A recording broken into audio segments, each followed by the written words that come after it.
Welcome to the Mental Dietitian Podcast. I'm your host, Lynch-potter, and I'm back with another episode. This week's episode is talking about something very interesting, which I've been sitting with lately, which is that we don't have any rites of passage, especially as men in our Western culture. So what happens is there's a lot of man boys walking around, and including me for a very long time, very long time, where I didn't feel like I was a mature masculine man. And the reason why is because nobody ever showed me. Nobody ever showed me. And that is a very interesting thing to sit with. And I've been reading this book that I think every man should read. It's called King, Warrior, Magician, Lover. And it's called Rediscovering the Archetypes of the Mature Masculine. I think men and women should read this book to really understand that we are in a crisis of masculinity. And there's not a whole lot of examples these days of healthy, masculine, mature energy. There's a lot of what's called boy energy, boy psychology. And boy psychology is domination, competition, trying to, especially the way they treat women, the way that they treat other men. It's like dog eat dog. And when you come across a mature man, a mature masculine man, and I know a few in my life, they are more about collaboration. They are nurturing. They are protective. And I always think about my favorite movies. And a lot of men's favorite movies, like Lord of the Rings, big one for me, and I could talk deeply about that. There's so many examples in that movie of healthy masculinity. And it's one of the reasons why I love it so much. So, for example, this book, King, well, the king energy in Lord of the Rings is Aragorn. He always treats women well, always treats his friends well, and is going after his destiny, which is to become the king of Gondor. Even though he has doubt, he eventually goes after and eventually becomes the king of Gondor and does what he needs to do. The warrior archetype, if you watch Lord of the Rings, is somebody called Boromir. Now, Boromir is willing to basically go down fighting no matter what. Even when the odds are against him, he's willing to go down fighting, even if it means taking his own life. Sorry, not taking his own life being taken. And he went down fighting, trying to protect Merry and Pippin, the hobbits. And he was peppered with arrows, and he still kept fighting until he couldn't fight anymore. And I think every man wants to be that guy, to be the man that is willing to die on that hill, to willing to do everything for his family, doing everything for what he believes in. Another example of the warrior would be Russell Crowe in Gladiator, or King Leonidas in 300. So, for example, the scene which a lot of men quote, and is just epic, is the scene where the gladiator is surrounded in the gladiator arena. And the emperor, who he knows killed the old emperor and wants him dead, is like, "Tell us your name, gladiator. Tell us your name." And he's got a helmet on. And he's facing away from the emperor, and he takes the helmet off and he turns around and he says exactly who the fuck he is. His name: I'm a husband to a murdered wife, the father to a murdered son, and I will have my vengeance in this life or the next. What is so powerful about that scene is he is a slave.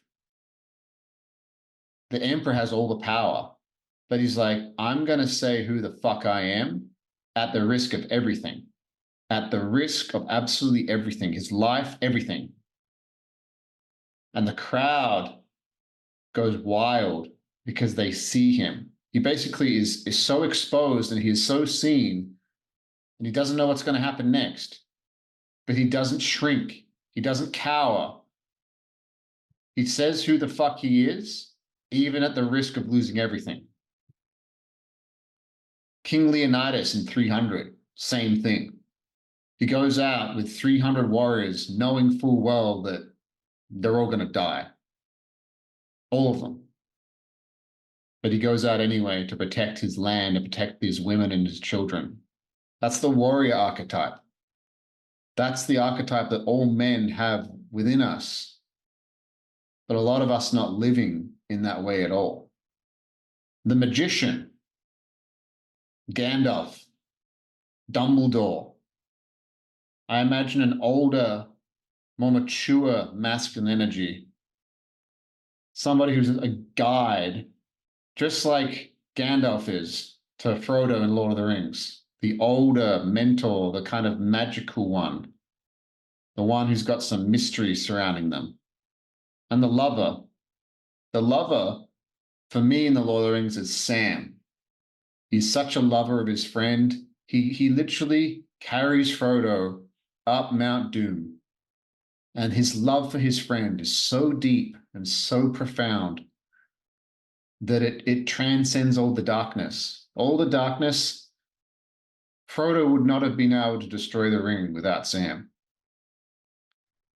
And I get emotional about it. Even right now, I'm getting emotional about it. Because we all need a Sam, but we all need to be a Sam in our lives, especially with other men. We all need to support our friends and love them and do everything we can to be the best possible friend. And these archetypes, we don't have a lot of healthy examples in popular culture of these archetypes. We don't. We have a lot of young men looking up to people who are talking about being a high-value man. But what they think of being a high-value man is somebody who gets a lot of women, who never shows weakness, never shows vulnerability, never cries in front of a woman, never really cries or asks for help, and is just kind of stoic and just pushes through it. All the greatest men I know cry and ask for help and ask for support from their brothers, from other men. Just like they did for thousands and thousands of years in different tribes, different communities. That as a culture in the Western culture, what are our rites of passage? How does a boy become a man? Well, this is how I've heard stories about this. The father or the brother or the uncles or the older guy will take the kid to a bar and be like, hey, you're a man now. You can drink a beer. That means you're a fucking man. Or they'll take them to a strip club. Now you can look at naked women and this is how we're going to treat women. This is your example. Here's your example of being a man, son. Here he is, looking at fucking strippers. Looking at fucking strippers. I've even heard stories about men taking their sons to brothels. Hey, this is what it means to be a man. Shit gets me fired up. Fired up because, like, what the fuck? What are we doing? In other cultures around the world, there's cultures where the Maasai culture, I'm pretty sure you have to go kill a lion with your bare hands, with spears, and that's how you become a man. That's obviously a bit extreme. That's pretty hectic. We don't need to do that. But there's 3 stages of a rite of passage that I was researching here. There's separation. You're going alone, no friends or family. They send a boy up into the mountains to go on like a vision quest or something like that. There's the transition. You'll be taught some new knowledge to become a member of a new group, plus bravery and endurance are required. So basically, you are the boy, you are isolated, you are taught something by a group of older men, which might require some kind of bravery or some kind of pushing out of your comfort zone. And after that is achieved, there's the reincorporation, recognizing and honoring what you went through when you return. So there's some cultures that I've heard of in Africa, for example, where the boy will leave the village. He'll spend a week with all the older men. And when he returns, all the women pretend not to know who he is, and he has to reintroduce himself but he's reintroducing himself as a man. If you want to become the man, you have to let the boy die.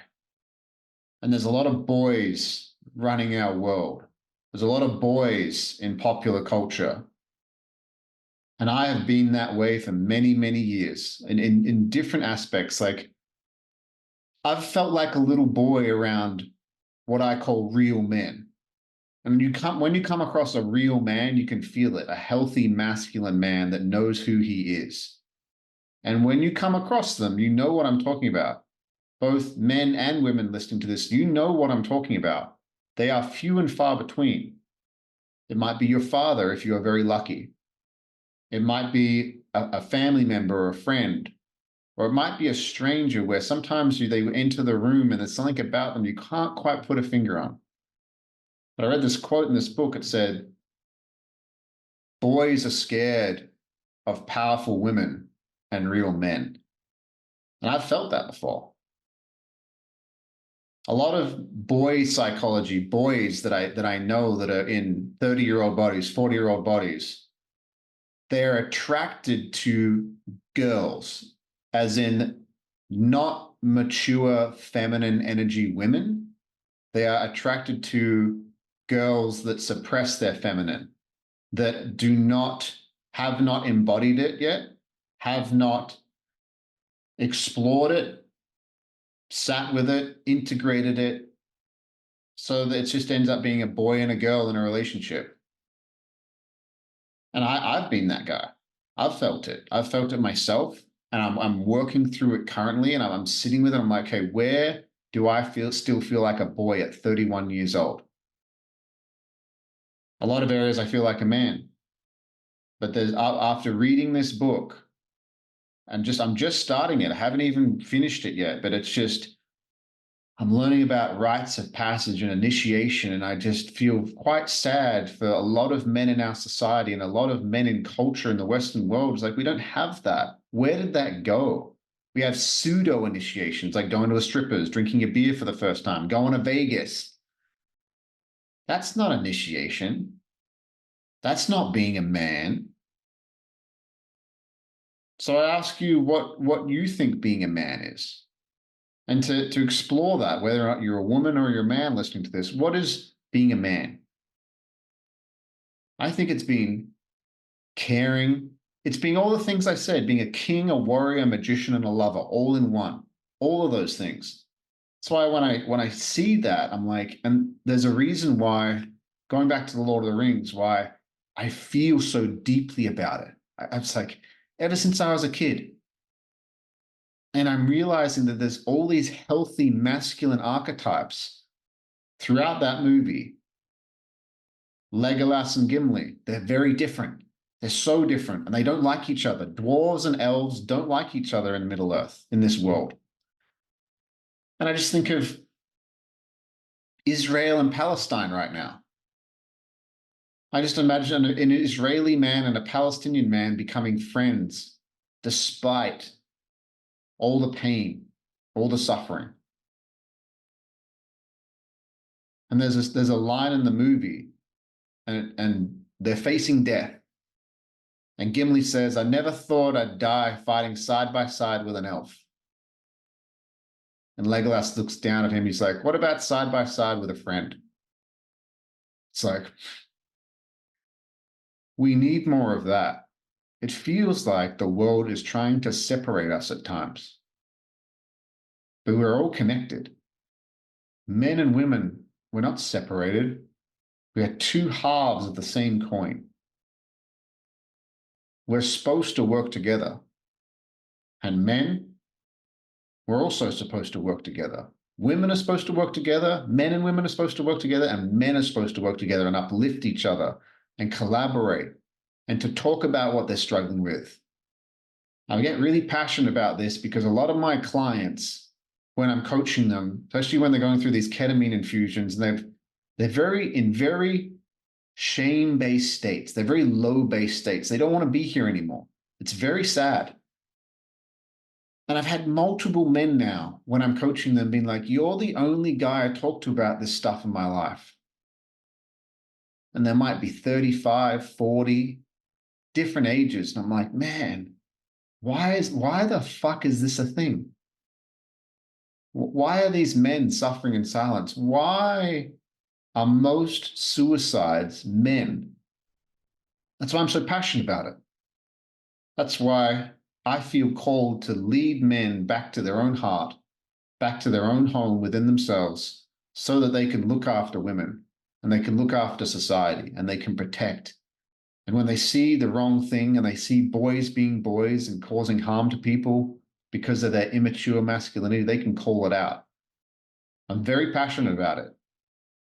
It's what I see myself doing with my life long term in every area of my life, going to different industries, different places, and helping men realize that you can be a vast spectrum. You can play the piano, you can grow flowers, you can jump in the MMA ring, you can protect and provide and nurture and look after. You can be a king, a warrior, a magician, and a lover, all in one. A lot of men out there just want to be a warrior, or they just want to be a king. If you just want to be that, they end up being a tyrant. They end up being a dictator. They want power without the love.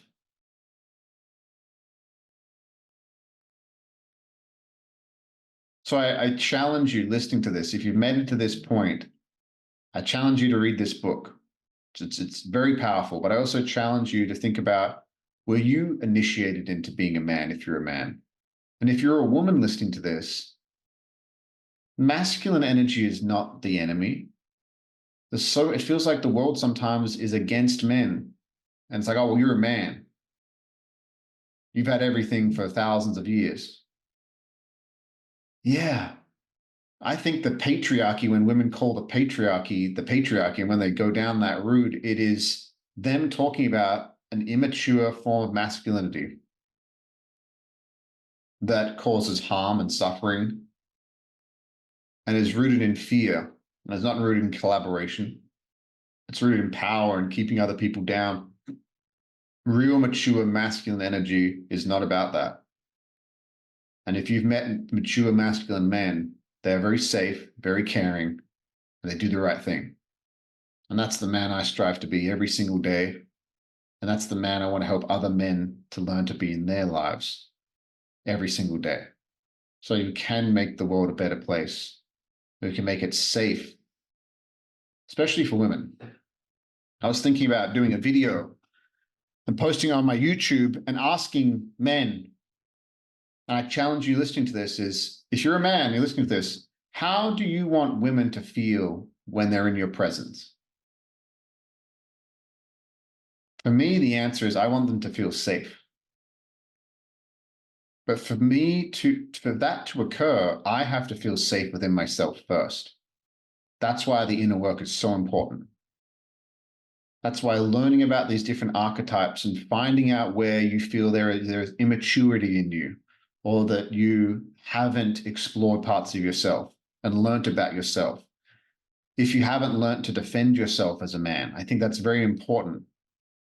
Weak men are very scary. Weak men, as in psychologically weak, where they're very scared. Fear causes harm. But if you are a dangerous man, a man that can defend himself, that doesn't want to do harm, dangerous in the sense of, hey, I can protect myself and my family if somebody wanted to do something. And that is actually what creates safety. The ability to know in that space. That's why I love martial arts. That's why I love Brazilian Jiu-Jitsu. It gives you an opportunity to become a dangerous man, but it actually makes you more safe and more peaceful, because you realize that it's a power that is given to you and you don't want to use it to harm or hurt anybody. But if you had to, it's there. So I want to get this out there. I'm going to talk about it more. I hope this episode finds you well. I look forward to sharing more about this and more about my journey about uncovering things about myself. Sometimes I feel like this mental dietitian podcast that I started 18 months ago now is like a therapy session in a way. But I know a lot of you get value from it too. And if you do get value from it, please share it with somebody. Please help the show grow. I'd really appreciate it. I'd love that. I'd love more people to listen to this message because I think it's important. I think it's important because it's coming from my heart. And there's nothing scripted about this. I didn't even know what I was going to say. I just sat down, pressed record, and this came out. So I love you guys, wherever you're at, if it's morning, afternoon, evening, wherever you are in the world. Lots of love to you, and we'll see you next week.